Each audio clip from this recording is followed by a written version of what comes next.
You don't deserve to eat the food.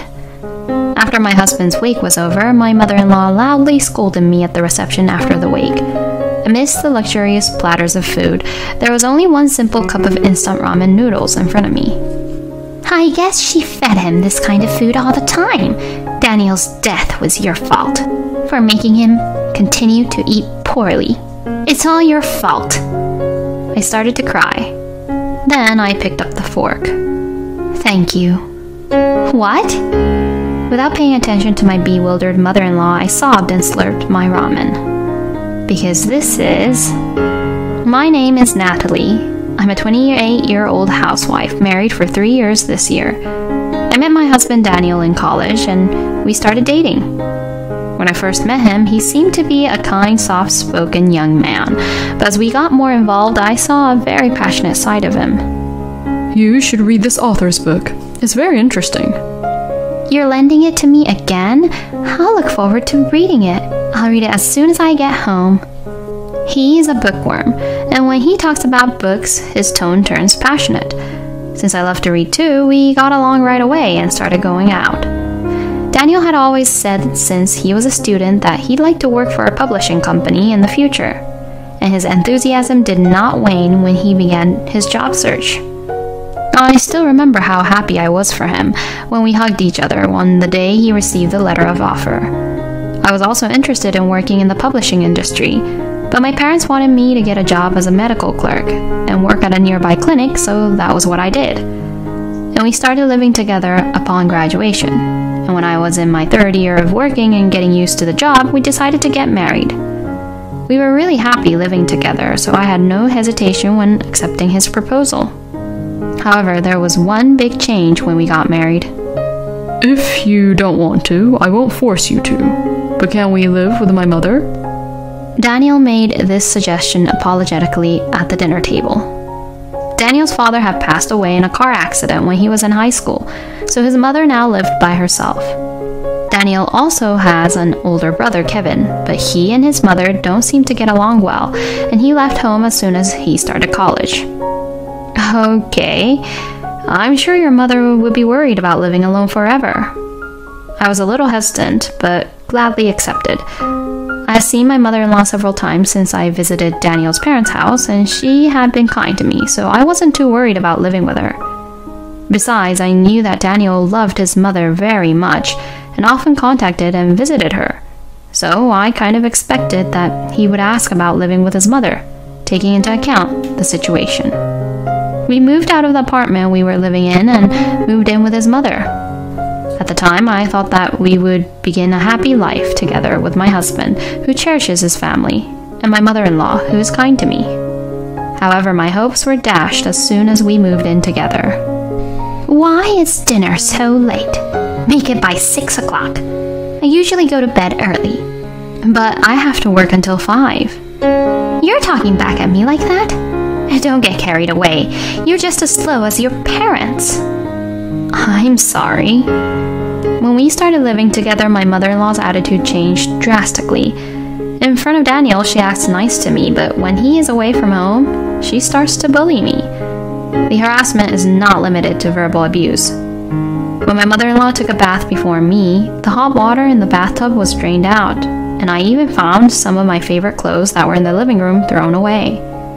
At first, I put up with it, but the harassment gradually escalated. I couldn't take it anymore. So after a few months, I thought of talking to Daniel about it, but... You've been looking a little down lately. Is there something troubling you? Actually... No, it's nothing. Maybe I'm just tired from staying up late. I see. Well, I'm sorry, but I have an early start tomorrow, so I'm going to bed first. Daniel was concerned about me, but I couldn't talk to him about it because I didn't want to disturb him when he was tired from work. He was assigned to the editorial department, which was said to be one of the busiest in the publishing company, and there were many days when he was so busy with work that he couldn't come home. This was especially true during the busy season. Sometimes he would come home in the middle of the night, but he would fall asleep immediately and go to work early in the morning with a change of clothes. even on his days off, he would read through piles of new books and receive incessant phone calls from his bosses, authors, and illustrators, so he never got rest. Even so, he did not complain, and in fact, he seemed to be doing his best, but the dark circles under his eyes were getting darker day by day. If I put any more pressure on Daniel, he would break down. With this thought in mind, I was careful not to let Daniel know about it, no matter how harsh my mother-in-law was to me. Daniel seems to be having such a hard time, but you have it so easy as a clerk. My mother-in-law once told me such a sarcastic comment. It's true that my job is easier than Daniel's, but it's hard work to learn technical terms and deal with complaints. Besides, I didn't want my mother-in-law to say that to me, of all people. My mother-in-law has been a housewife since she got married and still lives on her inheritance and pension. In addition, she is always complaining about my housework but never tries to do anything at home herself. She spends all day watching TV and going out to lunch with her friends. Does she think I'm her free housekeeper? When I came home from work and hurriedly started to prepare dinner, my mother-in-law wouldn't leave the TV, and to top it off, she started complaining about it. The exhaust fan is making too much noise. I can't hear the TV. I can't turn it off, even if she says so. I went to a buffet lunch today and I'm full, so I don't need dinner. Daniel can't come home either, can he? Why don't you just skip your meal today? Skipping once wouldn't hurt. You have a job that doesn't require you to move anyway. How selfish of her. I bit my lip, unable to say anything out loud. In the end, I decided to heat up a frozen prepared meal alone that day. At least if Daniel was there. I tried to be patient, but his work had become even busier than before. His working environment had become more and more demanding, with a new boss who pushed him too hard, and a colleague who suddenly quit because he could no longer stand the overwork. He said he only gets a couple of hours of sleep every night. I was exhausted by my mother-in-law's harassment, but I was determined to support him as much as I could as his wife. On days when he came home late, I cooked a well-balanced dinner that was easy to digest and put a relaxing aroma in the bedroom. As a wife supporting her husband, none of these things were special, but Daniel seemed to realize my efforts. I also kept a spare of Daniel's favorite items, from cups to socks, and replaced them with new ones as soon as they broke. Recently, perhaps due to fatigue, he has been dropping cups and forks in his hands, and when I immediately offered him the same cup that broke, he was surprised. Wow, you've been ready. I'm so thankful for you always taking care of me, even though I haven't been available at the house. He looked apologetic, but also looked sincerely pleased. It's okay, but don't overdo it. Your body is the most important thing. Thank you. I heard that there are plans to increase the number of staff in 6 months, so when that happens, we should go on a trip together. I was so happy to hear such a suggestion from Daniel, who was busy with his work, that I almost cried. And since we hadn't had any time alone without my mother-in-law for a while, I made up my mind to endure this life, looking forward to the trip. But that trip never came to be. The next week, around 2 a.m., my phone rang. Your husband collapsed and was taken to the hospital. What? Hospital? My mind went blank, and I felt like blood drain away quickly. After hearing the name of the hospital from his boss on the phone, I woke up my mother-in-law and headed for the hospital in my pajamas. I jumped out of the cab and rushed to the hospital, where I was told that Daniel was being treated in the ICU. According to Daniel's supervisor in the waiting room, a security guard found him collapsed at work and called an ambulance. He was working alone in the middle of the night, which delayed the discovery. The doctor came out of the treatment room shortly afterwards, and my mother-in-law and I crowded around him as we demanded an explanation. The doctor's diagnosis was that he had suffered a stroke, probably caused by overwork. Doctor, will my husband recover? He still has a beating heart, but honestly, the situation is very difficult. I'm so sorry. He said that since his symptoms were so severe, maybe he had been feeling numbness in his limbs on a regular basis. Come to think of it, That's why he used to drop his forks and cups so often. I blamed myself so much for not noticing the signs that I slumped down on the spot and couldn't move for a while. Please, Daniel, wake up. I prayed desperately for Daniel's recovery, but he did not wake up and passed away a few days later. I couldn't believe Daniel was gone, that I could hardly eat. Still, I felt I had to fulfill my role as a wife, and together with my mother-in-law we prepared for the funeral. My mother-in-law seemed equally sad, but she kept venting her pain on me. My son died because you didn't take care of him. She frequently says such things to me, but in my weakened state of mind I repented, believing that my mother-in-law was right. If I had been more sympathetic and concerned about Daniel's health, if I had been quicker to notice the slightest change, Daniel may have still been alive. My mother-in-law's outbursts stung deeply in my heart, but I put up with them because I knew it must have been painful for her too. However, the verbal abuse increased day by day. At first, she was sincerely sad about Daniel's death and was very hard on me, but then she started using Daniel's death to bully me. Daniel collapsed because of your slow housework. She yelled at me every time she saw me with her incomprehensible logic. My mother-in-law's words and my self-blame began to accumulate, and I began to decline rapidly. Still, we managed to get the funeral in shape, and the day of the wake arrived. Relatives and friends gathered to remember Daniel and to say kind words to us, but I was just going through the process with an empty mind, so no one's words really left me comforted. Perhaps because I was so zoned out, my brother-in-law Kevin called out to me. I think Daniel was happy to have married you, Natalie. I know it's hard now, but you only have to hold on a little longer. Yes, thank you. I had met him several times while preparing for the funeral, and he has a kind and warm personality, just like Daniel. I felt a little warmth when he said that to me, since they all sounded alike. But what does that mean? That I only have to hold on a little longer? The wake went smoothly, and we were to go to the room where the reception would be held. I was running late as I was being approached by Daniel's colleagues on the way, and I hurried to the table for the relatives. Almost everyone was there, and when I took my seat, I saw an unbelievable sight. There was only one simple cup of instant ramen noodles in front of me. As I froze, my mother-in-law, who was sitting across from me, stood up. She was so lazy and didn't care about my son that she fed him this kind of food when he came home exhausted.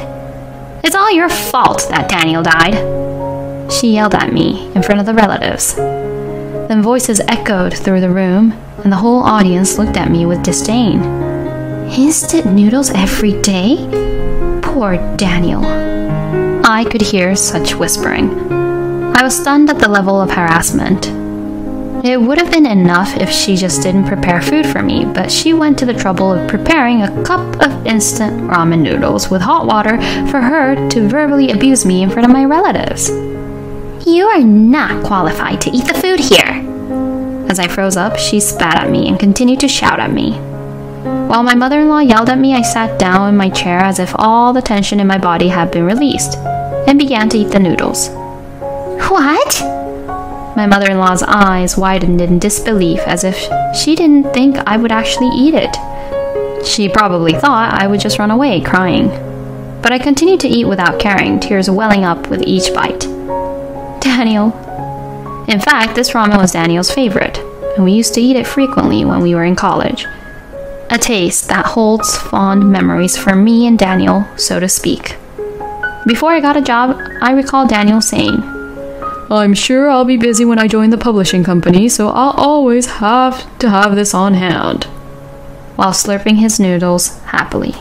It was his favorite dish. So, even after we got married, I always had it in the pantry, but I rarely served it at meals out of concern for Daniel's health. In the silent room, the attendees looked at me and my mother-in-law in a surprise. In the midst of all this, a man stood up, took a small item out of his bag, and handed it to a staff member at the venue. I looked up and saw it was Kevin. I'm sorry to bother you at a time like this, but I have a video message from Daniel. The staff then arranged for a projector to project the video onto the screen at the venue. The person on the screen was in fact Daniel. My mother-in-law and I were stunned by this sudden turn of events. Sorry to bother you, Kevin. I need your help to save Natalie. It appears to be a recording of a video call between Daniel and Kevin. Daniel is speaking in front of a wall that appears to be of a conference room at his office. Actually, it looks like Natalie is being harassed by Mom. I honestly can't believe it. All eyes in the room were on my mother-in-law. This is all a lie. This is a prank.